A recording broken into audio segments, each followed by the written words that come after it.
Back here on CBS Sports HQ, we've had some time to digest the first official CFP rankings. Sorry, Amanda, I'm a little choked up because my Florida Gators are on another planet. They're not even in this conversation. This is the top 25 rankings. We all saw it coming. We all saw it coming. It was did, fine. But I digress.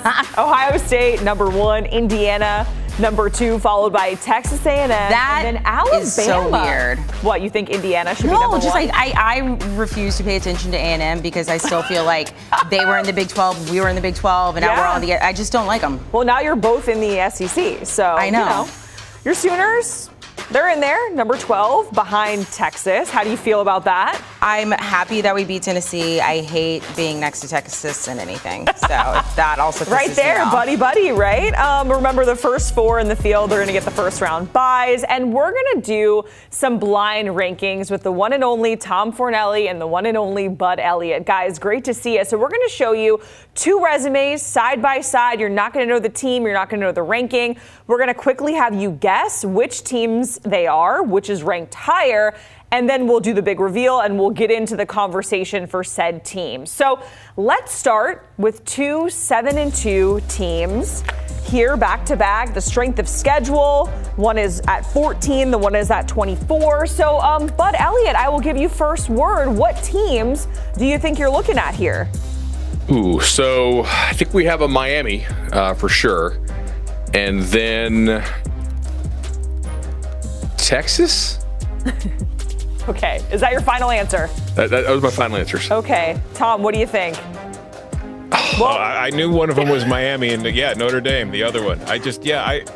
This is very interesting because Notre Dame is ranked ahead of Miami, despite the fact that Miami beat Notre Dame. And if you look at it, their strength of schedules, Miami has a higher strength of schedule than Notre Dame does to this point. But I would remind everybody that they also look at game control, and the fact of the matter is Notre Dame has been blowing teams out ever since then, whereas Miami's found itself fooling around a little bit too much in recent weeks. So I'm shocked that Miami was 18. I'm not shocked that Notre Dame's at 10. So, point of order. Ahead, Bud. So wins versus CFP teams. This is teams in the top 25, not in the projected field, right? Correct. This is okay, the team. All right. Yes. Okay, got it. Because I was like, who the heck did Notre Dame Sorry, beat I in the thought top I did 12? a good job explaining the rules. Clearly I didn't. Yes, you are correct, my friend. So, Bud, I will ask you this because, Tom, you mentioned it here. The head-to-head with these 2 teams, Miami and Notre Dame, Miami getting the win. So, Bud, do you think that's the committee saying they don't maybe value that win, the head-to-head win early on? It's more of like what's happened lately in terms of these rankings? Jack, I think you probably nailed it there. I mean, to the extent that we think the committee actually takes this exercise seriously week to week and they don't just make it up as they go and then justify it in the final one, which is kind of what I think they really do.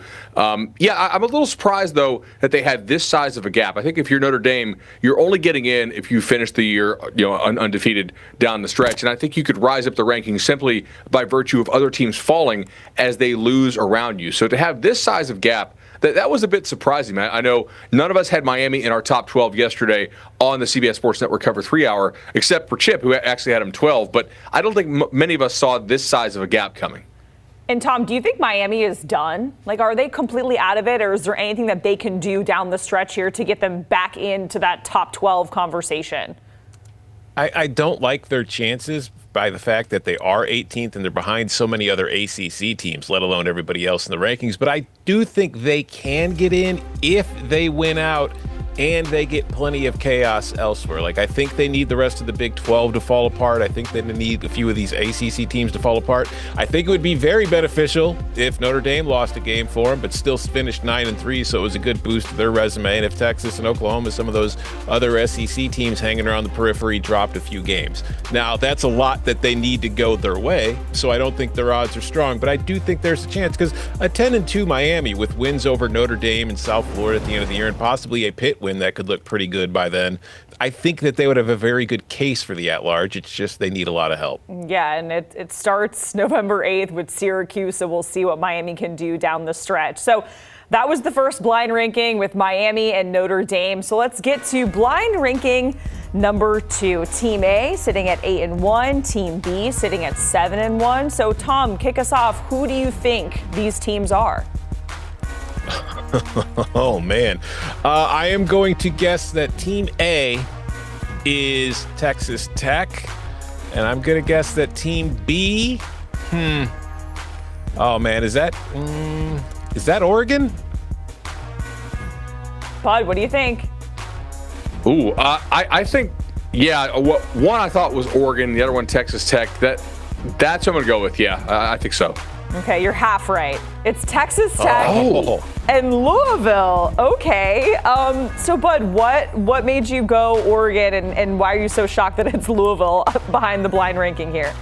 I think because I just maybe didn't register that Louisville had 2 wins over current top 25 teams, according to the committee. Obviously, Miami, and they have some other decent ones as well. This is probably to Tom's point earlier about game control. Louisville has had a couple squeakers, obviously. Now, like, granted, you go play down in Miami, that's not a team that we're expecting you to blow out. But, Texas Tech has pretty much just played murder ball the entire season, with the exception of their one slip-up against Arizona State. So this is probably the committee saying, all right, they did have a slip-up in the desert against a team that made the college football playoff last year, a respectable team in Arizona State. But they have pretty much just crushed everyone, including a team that the committee clearly loves and all the metrics love in Utah. They beat them by multiple touchdowns there in Salt Lake.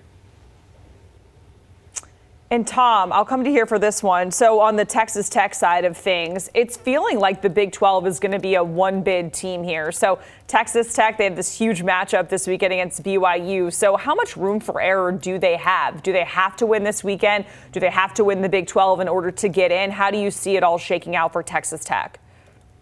I think it's a must-win situation for Texas Tech in that if you look at the Big 12 standings right now, a second loss in conference play could really put their ability to get to the Big 12 championship in jeopardy. Plus, you lose that tiebreaker with BYU. So I do think it's a must-win because I am skeptical that a 10-2 Texas Tech team would get into the field as an at-large, especially if their 2 losses are to Utah and BYU, which would be the 2 highest-ranked teams in the CFP poll that we've seen this week from the Big 12. So I do feel like it's a must-win, but I also think that the Big 12's path to getting 2 teams kind of relies on BYU getting to the Big 12 championship undefeated and then losing in the Big 12 championship, whether that would be against Texas Tech or Cincinnati or Houston or even Utah. So I think the BYU has a better chance to get 2 teams in than the ACC, but for Texas Tech, it's not in their best interest for the Big 12 to get the second team in because I think it'd be difficult for them to be that second team. Okay, so that was Texas Tech and Louisville. And our next blind resume rankings, where the strength of schedule for these 2 said teams are very, very different. You see it there, or no? I'm confused. It's not that different here. I was looking at another one. The strength of schedule, 57 versus 9. So Tom, kick us off. One team 7-2, one is 7-1. We're looking at the conference win-loss record. Who do you think these 2 teams are? I'm going to guess Team A is Virginia, and I'm going to guess Team B, 3-2 in conference play, but a really difficult strength of schedule. I'm going to guess that's Oklahoma. Bud, what do you think? I'm going to go Oregon and Oklahoma. I think here's where we see the Ducks. Okay. Are you correct? Drum roll, please. And it is Oregon and Vanderbilt. So, Tom, your initial thoughts on this being the Ducks and Vandy? I mean, I do think, I think a lot of people were surprised that Oregon was number 9 in the initial rankings. But I do think it's justified because, as we just saw there by the strength of schedule metrics, if you look at Oregon's overall resume, the win at Penn State no longer looks nearly as good. Now, of course, there is the context that the Penn State Oregon faced was a very different Penn State than the one we've seen since and the one we'll see for the rest of the year. But other than that, their best win record-wise is a 5-3 Northwestern team. So it's really hard to look at that resume and say, wow, this is something that's worth, competing against other resumes. It's just, I also think what we saw from the committee this week is, there's been a lot of talk about the strength of schedule metrics and the way that they are revamping the way that they look at it. But based on what I see, they don't really care about strength of schedule nearly as much as the number in the loss column. And from what they see is an Oregon team with 1 loss and a Vanderbilt team with 2 losses. So therefore, Oregon's going to be ranked further ahead of Vanderbilt no matter what their strength of schedule is. But I think it kind of took me a minute, too, to realize that Oregon has not one win over a CFP ranked team as it currently stands. So do you think that's saying that the committee is maybe projecting that this Oregon squad is going to eventually win out down the stretch? I think to some extent, like this 9th ranking for Oregon to me is fair, right? So you're not giving them pre-credit for a backloaded schedule. The early part of this schedule, with the exception of Indiana, which they lost by 10 at home, has been a cakewalk. You haven't played any team that is even going to sniff the college football playoff top 25. But you do have those remaining games, obviously. Oregon's difficult. USC's difficult. Washington are difficult. So if they run the table, I think they're easily in, obviously. I think they can afford, maybe one slip up to get in at 10-2. But I think the committee did a good job here of not giving them credit ahead of time for the games that are yet to be played.